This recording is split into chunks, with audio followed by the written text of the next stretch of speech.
भूत। शिखा की नई नई शादी हुई थी। उसका मायका और ससुराल दोनों कानपुर में ही थे, इसलिए उससे मिलने उसके भाई अक्सर आते जाते रहते थे। ये बात शिखा की सास मीना को बिल्कुल पसंद नहीं थी।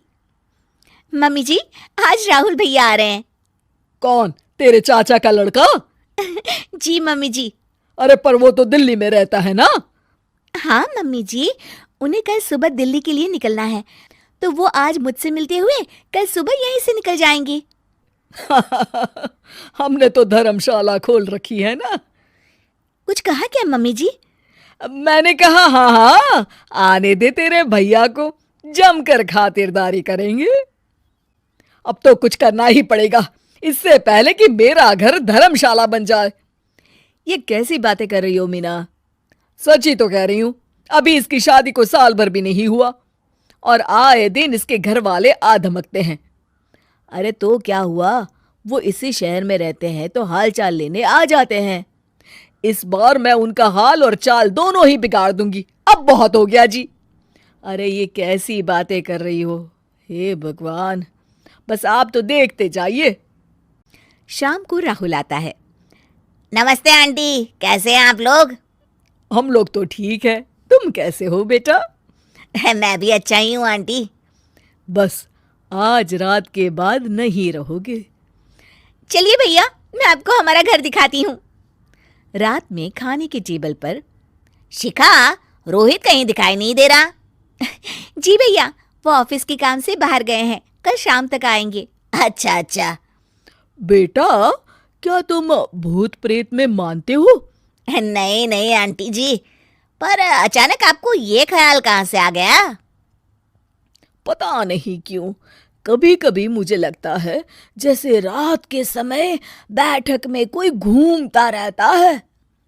ये आप क्या कह रही हैं मम्मी जी? हाँ, तुम लोग घबरा ना जाओ, इसलिए मैंने आज तक इस बारे में कुछ नहीं कहा। ये आपका वहम होगा आंटी जी, ऐसा कुछ नहीं होता। हो सकता है। चलो अब मेरा सोने का टाइम हो गया है तो चलती हूँ मैं। शिखा बेटा, राहुल के सोने की व्यवस्था वहीं दीवान पर कर देना। जी पापा जी। अब चलिए भी। अच्छा, तो बैठक में सोने वाले हैं साहबजादे। क्या बड़बड़ा रही हो? कुछ नहीं, आप सो जाइए। मीना और महेश के सोने के बाद शिखा और राहुल आपस में बात कर रहे होते हैं, तभी डोरबेल बजती है। अरे आप! सरप्राइज! काम जल्दी खत्म हो गया तो मैं आज ही चला आया। ये तो बहुत अच्छा किया। देखिए राहुल भैया भी आए हुए हैं, आप दोनों का मिलना भी हो जाएगा। कैसे हो रोहित? मैं तो ठीक हूँ भैया। शिखा, मैं भी आज यहीं सो जाता हूँ, राहुल भैया से बातचीत भी हो जाएगी। अच्छा अच्छा ठीक है। मीना आधी रात को उठती है, कंबल मुंह से पैर तक ओढ़ के डंडा लेके बैठक में आती है और देखती है दीवान पर चादर ओढ़े कोई लेटा हुआ है। देखो तो कैसे मजे से सो रहा है बहन के ससुराल में। मीना ताबड़तोड़ 4-5 डंडे मार देती है। अरे मर गया, अरे बचाओ बचाओ, कौन है? मीना जल्दी से अपने कमरे में भाग जाती है। हे भगवान, ये मैंने क्या किया? ये रोहित कहाँ से आ गया? लगता है ये नालायक राहुल मेहमानों वाले कमरे में सो गया होगा। आज तो इसकी खैर नहीं। उधर बैठक में, अरे क्या हुआ रोहित? मैं बाथरूम में था, तुम्हारे चिल्लाने की आवाज सुनी। पता है भैया, मैं सो रहा था, अचानक से कोई आकर मुझे डंडे मारने लगा। ये क्या कह रहे हो? लगता है तुम भी आंटी की तरह भूत प्रेत में मानते हो। नहीं नहीं भैया, सच में कोई आया था। मैं तो जा रहा हूँ मेहमानों वाले कमरे में सोने के लिए। इस समय अपने रूम में जाऊंगा तो शिखा की नींद खराब हो जाएगी। ठीक है भाई, जाओ तुम, जहां तुम्हारा भूत डंडा लेके ना आ सके। थोड़ी देर बाद मीना कंबल ओढ़ के डंडा लेकर मेहमानों वाले कमरे में पहुंच जाती है।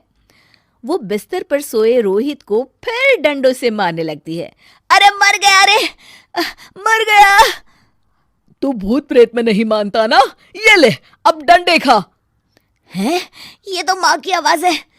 रोहित कंबल खींच देता है। बेटा तू, अरे ये क्या कर रही हो माँ? मार मार के मेरा भरता बना दिया आपने। माफ कर दे मेरे लाल, मैंने तो तुझे ही मार मार के लाल कर दिया।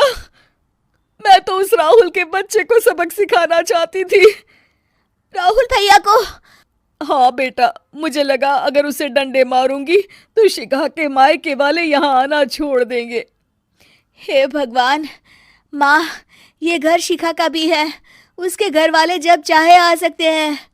हाँ बेटा, आज मुझे भगवान का इशारा समझ में आ गया। मैं कितना गलत करने चली थी और अपने ही बेटे को चोट पहुंचा दी। अब चुपचाप जाके सो जाओ माँ, और किसी को कुछ बताने की जरूरत भी नहीं है। शिक्षा दूसरों का बुरा चाहने वालों के साथ भी बुरा ही होता है।